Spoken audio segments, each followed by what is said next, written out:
Stop going on about it. Stop going on about it. Get over it. Get over it. I can't get over the January transfer window. Last night is another game where I found myself frustrated during the game, after the game, and even this morning, especially this morning actually, that I found myself frustrated that West Ham did nothing in the January transfer window, especially after getting beat by Southampton's second team, because it was their second team. They made 9 changes to their starting 11 and they beat us and deserved to beat us in the FA Cup, and we fielded a very, very strong 11 as well.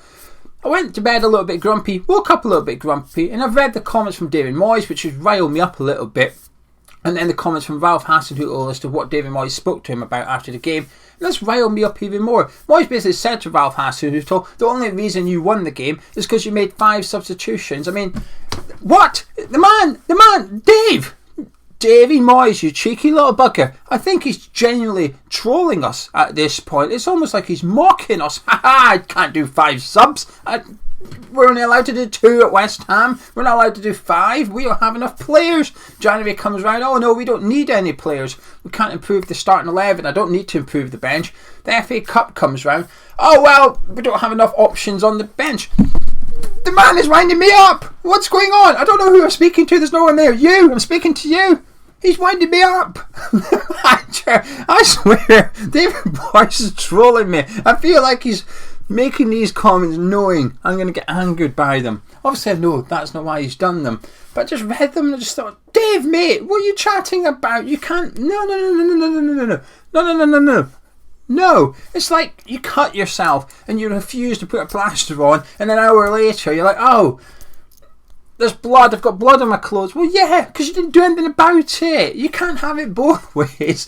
Anyway, I wasn't even planning on having a rant this morning. There you go. Right, calm. While you're here, subscribe. A third of you that watch this video don't subscribe to the channel, so sort that out, will you, please? But let's talk about last night's game. I thought the starting 11 was good. I saw the starting 11 from West Ham. I was a little bit wary of what Diop was doing over on that side of the pitch with no Adam Creswell. And I felt that we massively missed out on Creswell, but I also thought Diop was our best player on the evening. But I saw our team and I thought, okay, good. It's a good team. We're taking it serious. Happy days. Let's go. I saw the Southampton team and I got excited. I thought, bloody hell, they've made 9 changes. What's Ralph Hassenhuttl doing here? Well, more fool me. Bear in mind, he's a manager that I rate quite highly as well, and I praised quite a lot this season for what he did last summer. It's exactly what we didn't do in January. We'll get on to that. So I think I let FA Cup fever go to my head a little bit, but I don't care. I stand by it, right? I stand by it. Our first team should be beating that Southampton team last night. 100%. We should be beating that team. But we didn't. They deserve to win, right? We're out of the FA Cup. And like I said, first half, I thought we were good. I thought we were decent/good. We weren't outstanding or anything like that, but we were good. I was happy with what I saw. Despite being a goal down at half time, I thought it was quite a fair game between both sides. But then, come half time, we saw 2 changes from the Saints boss, and we saw his game plan kick into action. We saw our game plan kick into action, which is do nothing. As the half went on, he made a further 3 substitutions, which saw them win the game. His sub come on and won the penalty and scored the goal in the second half for them. So his substitutions had a massive part to play in Southampton winning. Our substitutions, or lack of substitutions, is why I felt that it tipped in Southampton's favour. I thought we were very poor in the second half. Didn't enjoy what I saw. I thought there was a lot of poor performers. The game plan itself just sort of unfolded, if you like. I think Fernand's at left wing back against Wolves worked really good. I thought he had a good first half against Southampton, but then we took him off and put someone on that can't play left wing back. It just didn't really make sense. But this is the last time for this season. Next season, I can't say anything. For this season, this is the last time I will tell this story. And that is, a year ago, nearly enough a year ago today, Southampton got smashed 9-0 at Old Trafford. Absolutely walloped. They put the kids out. There are no players. There are no first team players. They put the kids out. They fulfilled the fixture. And they got embarrassed for it. So come the summer, Southampton's transfer strategy was, let's make sure that doesn't happen again. With COVID still on the go, which it was back in the summer, or they expected it to come back in the winter, as we were told last summer, the COVID will be back. Southampton said, well, let's get prepared for this.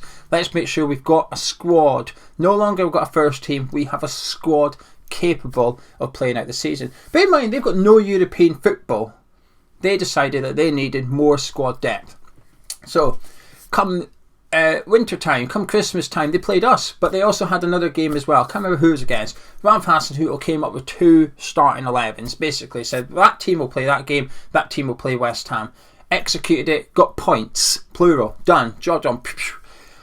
And then also they got angered as games got called off. Fixtures were postponed because of COVID and injuries and stuff, and they sat there saying, hang on a minute, we planned for this in the summer. Why is every other team not planning for this? Why are they not being forced to fulfil their fixtures like we had to a year ago and get slapped 9-0? The reason I'm telling this story is because they benefited massively last night from that squad depth. 4 first-team strikers. Now, I'm not a big fan of Shane Long. I think he's done, right? But I'm a massive fan of Boja. I'm a decent enough fan of Shea Adams. I'm a little bit iffy with that Adam Armstrong. Not quite sure if he's good enough for the Premier League. However, they have 4 first-team strikers to choose from. Started 2, took them both off and put the other 2 on, right? We've got 1. I'm counting Antonio as a striker, but we've got 1. We've got a European campaign. Southampton at the start of the season said, let's make sure we've got squad depth to fulfil this season and do well, and they are doing well. We sat on our hands a little bit and thought, well, our starting 11's really good, let's go with that. We've got some players that can also come in. Now, come the start of the season, I thought we were maybe light. We could have done with a striker, but apart from that, I was okay with this squad because I assumed that Kral would have a role to play and that Vlasic might come good. Come January, it's different then, isn't it? Because you know Vlasic hasn't quite worked out yet. Kral is just not rated by the manager whatsoever. Further evidence last night. And then Ariel doesn't really matter. Him and Fabian, it doesn't really matter. But Zuma was a success, right? But come January, it's like, well, come on then, let's get 2 or 3 players in. Let's sign players and go for it. We've got the FA Cup, we've got the Europa League, we're doing well in the league. Let's capitalise on this opportunity. Because the best time to strengthen is when you're in a position of strength. It is, isn't it? It's as simple as that. In January, we have European football to offer players. We may not have that in the summer. We did nothing, and I feel that last night was a result of it. And to hear the manager come out and say, first of all, that the attackers aren't doing well enough, basically called out the attacking players of West Ham. Now, whilst I agree with him, they aren't doing well enough. They weren't doing... It hasn't started. This has not started since January window closed. It's not like they played really well until the 31st of January, the window shut, and then they started playing poorly. This was happening long before. This was December. We were out of form. I often felt that I remember playing Burnley away, and I said I felt that the attack of West Ham has gone stale. We're missing the X factor. That was before Christmas, right? So it's not like it's crept up on us. There's been evidence for plenty of time that the strikers are struggling a little bit to create something. To hear Moyes come out last night and say they aren't playing very well, they're not doing well at the minute, and it's not the first time we've heard him say that as well. It adds to the frustration that we didn't try and rectify that in January. That to hear Ralph Hassenhuttl say that Moyes said to him that the reason that Southampton won that game is because they made 5 substitutions. I mean, stay calm. I don't disagree with David Moyes. I actually think he may be correct. He only made 2. He made 2 subs. He could have made 5 subs, but he chose not to. He decided to make 2. And one of them was enforced on him with the head injury to Thomas Soucek. And the other one, I think he got wrong. Tipped the game in Southampton's favour. It almost like Southampton had 6 subs last night. Because, well, out of the 7 subs, 6 of them went in their favour. You could argue that all 7 went in their favour. But I think Soucek needed to come off at that point, regardless of a head injury. But to hear the comments, it just riles me up a little bit. I just think last night was a massive opportunity. Southampton played their second team. There's no doubt about it. And like I said, FA Cup fever, whatnot, was a bit naive and sort of celebrated Southampton playing their second team. I thought, here we go, we're going to win this game. Nice one. Cheers, Ralph. Come on, Davey. You got your starting 11 now. Brilliant. We're going to go on and win. And we got put out, and it's Mark Noble's last season. As a Mark Noble fanboy, he's, everyone knows my love for Mark Noble, and it's sad actually to sit there and just think that there's one trophy left for them in the Europa League. That's it. Otherwise, he's never going to win a trophy with West Ham. My sort of dream in life, one of my dreams in life, is to see West Ham win a trophy. Make no mistake about it, one of Mark Noble's dreams in life is to win a trophy with West Ham. And the FA Cup, arguably, was our best opportunity to do that. It's probably easier than the Europa League, isn't it? So that's the FA Cup done. We're out. it's just frustrating. It really is frustrating. And it's got to the point now, we've got the draw tonight. We need the big teams to avoid each other.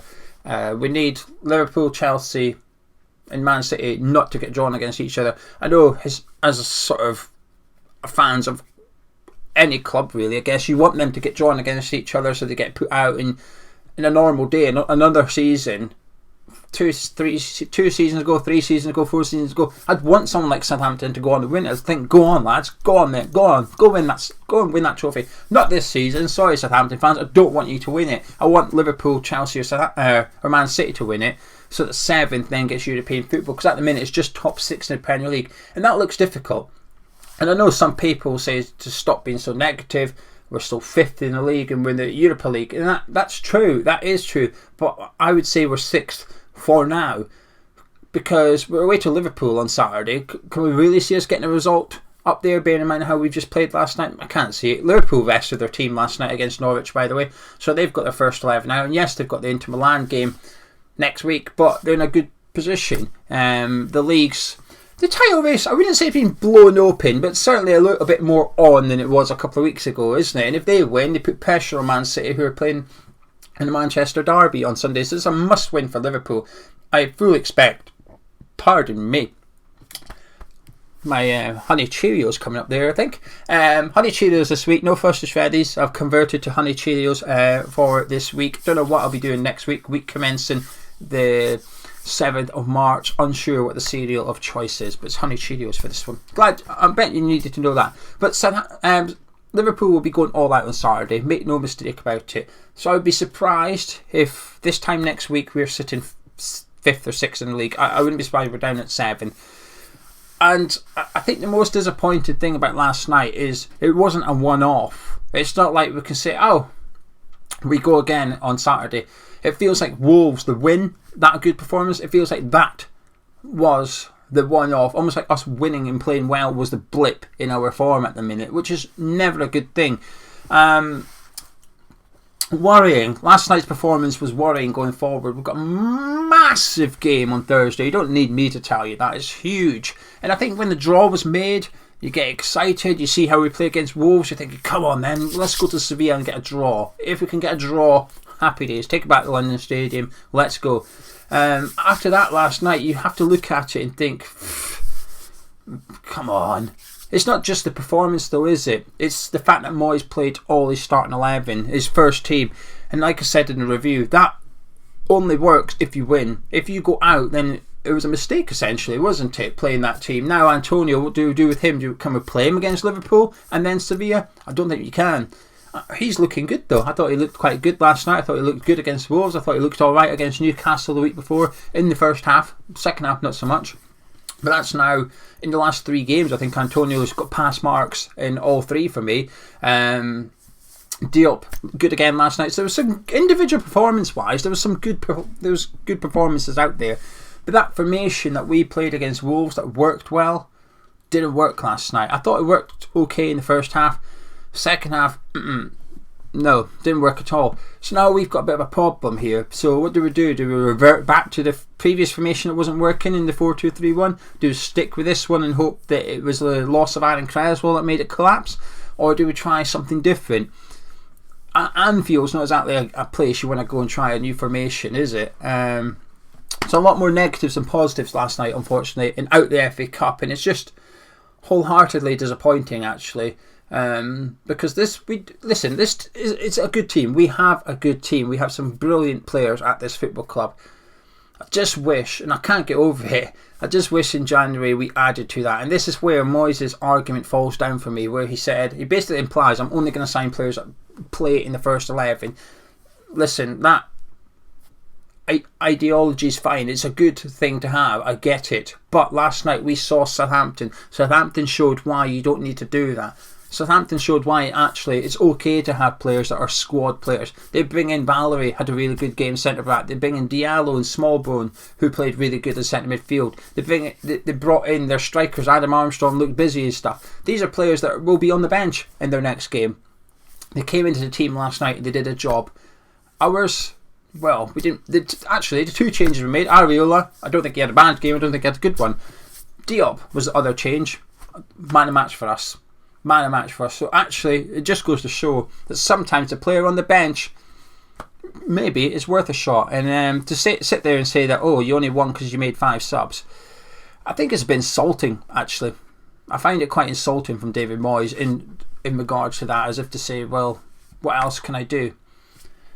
Either buy players for the bench or use what you've got. You chose to go with this squad for the rest of the season. Utilise it. And it doesn't bode well for going up to Anfield on Saturday, I don't think, because I think we all know what to expect from Moyes, which is the same team again. Then we'll go to Sevilla, and if we struggle in Sevilla, I think the excuse will be that we're fatigued. Well, we'll be talking about the transfer window again. Anyway, sorry it's such a negative video, but it's my honest feelings. I can't promise you negativity or positivity. All I can promise you is honesty, and that's my honest opinions. That last night got it to go out the cup, but this morning a bit more annoyed to sort of read the excuses given for it, and it's hard not to then look back at the January transfer window and think, well, Dave, mate, you cheeky bugger, could have fixed it back then. Anyway, I'm going to disappear, and hopefully tonight we'll have either the Liverpool preview or the opposition preview tonight. I'm not sure which it'll be, but there should be a Liverpool video going up this evening, and then the other one going up tomorrow as well. But drop a like on the video if you enjoyed it, subscribe if you're new to the channel, I'll catch you in a bit.